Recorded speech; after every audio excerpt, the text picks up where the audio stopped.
दोस्तों क्या हुआ जब एक शख्स ने संजय दत्त की फिल्म से इंस्पायर होकर दो लोगों को कत्ल कर दिया और किस तरह धूम 2 के हीरो को देखकर एक बंदा रियल में चोर बन गया। प्लस कैसे एक आशिक ने शाहरुख खान की मूवी को देखकर एक लड़की को किडनैप कर लिया। आज के इस वीडियो में मैं आपको हिंदी फिल्मों से इंस्पायर होकर क्रिमिनल बनने वाले आम लोगों के बारे में बताने जा रहा हूँ। तो शुरू करते हैं अपना काउंट। खलनायक। दोस्तों वैसे तो दुनिया में संजय दत्त के बहुत सारे फैंस मौजूद हैं और इनकी मूवीज को भी बहुत ही पसंद किया जाता है, लेकिन ये मूवी संजय दत्त की सबसे ब्लॉकबस्टर मूवीज में से एक थी। इस फिल्म में संजय दत्त एक गैंगस्टर बना होता है जो पैसों के लिए लोगों का मर्डर करता है। लेकिन ये जो शख्स आप देख रहे हैं, इसने खलनायक के संजय दत्त को इतना सर पर सवार कर लिया कि रियल लाइफ में लोगों की सुपारियां लेना शुरू कर दी। इस साइको ने खलनायक मूवी के संजय दत्त से इंस्पायर होकर एक नहीं बल्कि दो मर्डर किए, जिनके लिए इसे भारी रकम भी दी गई थी। इवन इस बंदे ने एक पुलिस ऑफिसर को भी मारने की कोशिश की, लेकिन पुलिस ने इसे रंगे हाथों पकड़ लिया और जेल में डाल दिया। जब प्रेस वाले इसका इंटरव्यू लेने आए तो इसने खुलेआम सारी दुनिया के सामने अपने जुर्म को कन्फेस किया और सबको बताया कि ये खलनायक वाला संजय दत्त बनना चाहता है, इसलिए लोगों की जान लेता है। सिर्फ इतना ही नहीं बल्कि इसने यहाँ तक कह दिया कि अगर ये पकड़ा ना जाता तो इसने 5 और मर्डर करने थे। ये रियली अनबिलीवेबल है। मैं इसलिए हत्या कर रहा था, मुझे नाम चाहिए खलनायक। खलनायक देखे जी। तो क्या संजय दत्त बनना चाहते हैं? संजय दत्त ही हूँ जी मैं। 10 अक्टूबर रात के 10 बजे बल्लू तुम्हारी जेल से फरार।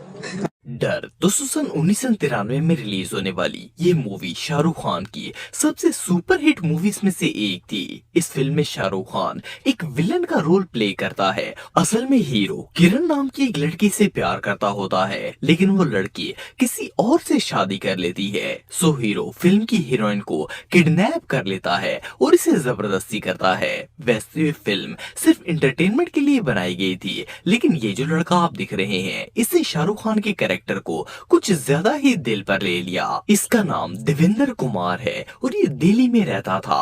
असल में देवेंद्र को दीप्ति नाम की एक लड़की से प्यार था, लेकिन दीप्ति देवेंद्र को जानती ही नहीं थी। इसने पहले दीप्ति को चेस करना स्टार्ट किया। जैसे कि फिल्म में दिखाया जाता है कि शाहरुख खान 1 साल तक किरण का पीछा करता है, सेम वैसे ही देवेंद्र ने भी पूरे 1 साल तक दीप्ति को स्टॉक किया। लेकिन इससे पहले कि इसे किडनैप करता, दीप्ति को इस पर शक हो गया और इसने पुलिस को इन्फॉर्म कर दिया और पुलिस ने इसे अरेस्ट कर लिया। जब पुलिस ने इसे पूछताछ की तो इसने बिला झिझक सबको बता दिया कि ये डर मूवी के शाहरुख खान को कॉपी करके दीप्ति को किडनैप करने वाला था। इवन ये लड़का इस फिल्म को इस हद तक सीरियस ले गया था कि शाहरुख खान के एक एक्ट को रियल लाइफ में परफॉर्म करना स्टार्ट कर दिया।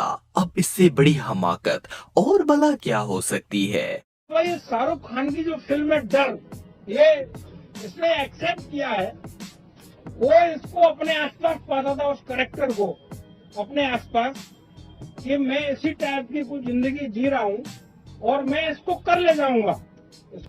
धूम 2। दोस्तों जब भी एक्शन मूवीज की बात की जाए तो धूम 2 मूवी का नाम जरूर आता है। इस फिल्म में ऋतिक रोशन एक चोर होता है जो नए नए मेकओवर करके एंटीक्स को चुराता है। इसकी लुक इतनी कमाल की होती है कि किसी को इस पर शक भी नहीं होता। लेकिन इस मूवी को देखने के बाद 28 साल के एक लड़के विनय परमर ने भी एंटीक्स चोरी करने का फैसला किया। ये दिल्ली के एक म्यूजियम में ऐसे गवर्नमेंट रिसर्चर बनकर एंटर हुआ।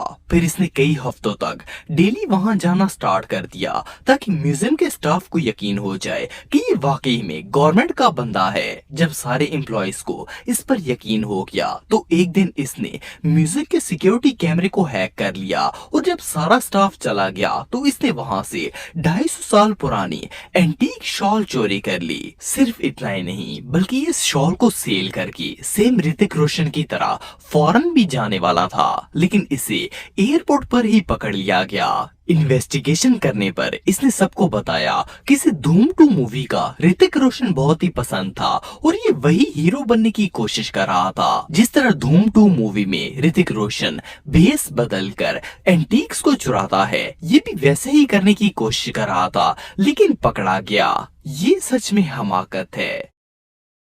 स्पेशल 26 दोस्तों, अक्षय कुमार की ये मूवी मास्टरमाइंड क्रिमिनल्स पर बेस्ड थी। इसमें हीरो का एक ग्रुप सीबीआई एजेंट बनकर फेक रेड मारता है और अमीरों को लूट लेता है। पुलिस इन्हें पकड़ने में हमेशा ही नाकाम हो जाती है। वैसे तो ये फिल्म काफी मजेदार थी, लेकिन इसने रियल क्रिमिनल्स को भी काफी ज्यादा इंस्पायर कर दिया। इंडिया के इलाके महाराष्ट्र में रहने वाले एक गैंग ने जब ये मूवी देखी तो इनके दिमाग में भी एक ऐसे ही रॉबरी करने का ख्याल आया। इन्होंने फेक सीबीआई ऑफिसर्स बनकर एक बहुत बड़े बिजनेसमैन के घर में रेड मारी और 21 लाख रुपए चोरी कर लिए। लेकिन इससे पहले कि ये शहर से फरार हो पाते, इस बंदे ने पुलिस को इन्फॉर्म कर दिया और पुलिस इन्हें पकड़ने में कामयाब हो गई। एनीवे पुलिस ने इन गैंगस्टर से कैश तो निकलवा लिया, लेकिन जब इनसे पूछताछ की गई तो इन्होंने बताया कि ये अक्षय कुमार की स्पेशल 26 फिल्म से इतने इंस्पायर हुए कि इन्होंने सेम इसी कॉन्सेप्ट पर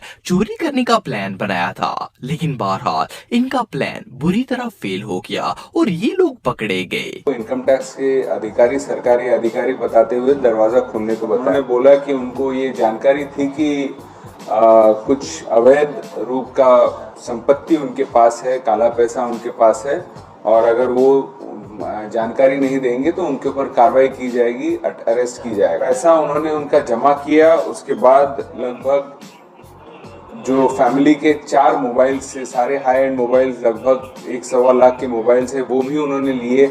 बंटी और बबली दोस्तों, आप में से बहुत से लोगों ने ये फिल्म देखी होगी। इसमें अभिषेक और रानी मुखर्जी लोगों को बेवकूफ बनाकर इन्हें लूटते हैं और इस पैसे से लग्जरी लाइफ जीने की कोशिश करते हैं। इस फिल्म ने जहां बॉलीवुड में नाम और पैसा कमाया, वहां बहुत से लोगों को उल्टे सीधे कामों पर भी लगा दिया। ये जो कपल आप दिख रहे हैं, इनका ताल्लुक दिल्ली से है। ये दोनों मियाँ बीवी इस फिल्म से इतने इंस्पायर हुए कि इन्होंने रियल लाइफ में लोगों को लूटना स्टार्ट कर दिया।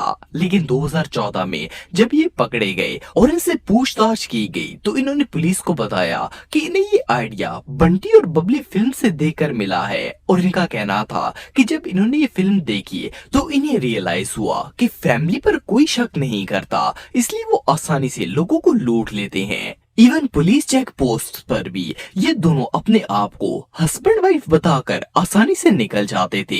एनीवे इन्हें जेल तो हो गई थी, लेकिन ये चोरी करने के इतने आदी हो चुके थे कि बेल मिलने के बाद इन्होंने दूसरे शहरों में जाकर क्राइम्स करना स्टार्ट कर दिए। और ये कपल इतना शातिर है कि पुलिस ने अभी तक सिर्फ बंटी को ही पकड़ा है, जबकि बबली आज भी फरार है। हिंदी मीडियम दोस्तों, ये फिल्म मई 2017 में रिलीज हुई थी। इसमें एक कपल दिखाया जाता है जो अपनी बेटी के एडमिशन के लिए अपना फाइनेंशियल स्टेटस छुपाते हैं। वैसे तो ये लोग काफी अमीर होते हैं, लेकिन अपनी बेटी को गवर्नमेंट स्कूल में दाखिल करवाने के लिए ये दोनों मिडिल क्लास की जिंदगी गुजारना स्टार्ट कर देते हैं। वैसे तो ये मूवी लोगों में एक पॉजिटिव चेंज लाने के लिए बनाई गई थी, लेकिन दिल्ली में रहने वाले एक बिजनेसमैन ने इस फिल्म से इंस्पायर होकर गवर्नमेंट को ही चूना लगा दिया। ये एक अच्छा खासा अमीर इंसान था जिसकी इनकम करोड़ों में थी। इवन ये हर साल 5-6 लाख रुपए टैक्स भी पे करता था। 2013 में इसने अपने बेटे को स्कूल में एडमिशन दिलवाने के लिए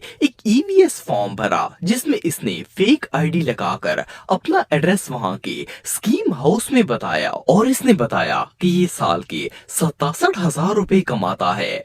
कई साल तक ये मुसलसल हुकूमत को बेवकूफ बनाता रहा और इस बंदे की हकीकत पता नहीं चल सकी।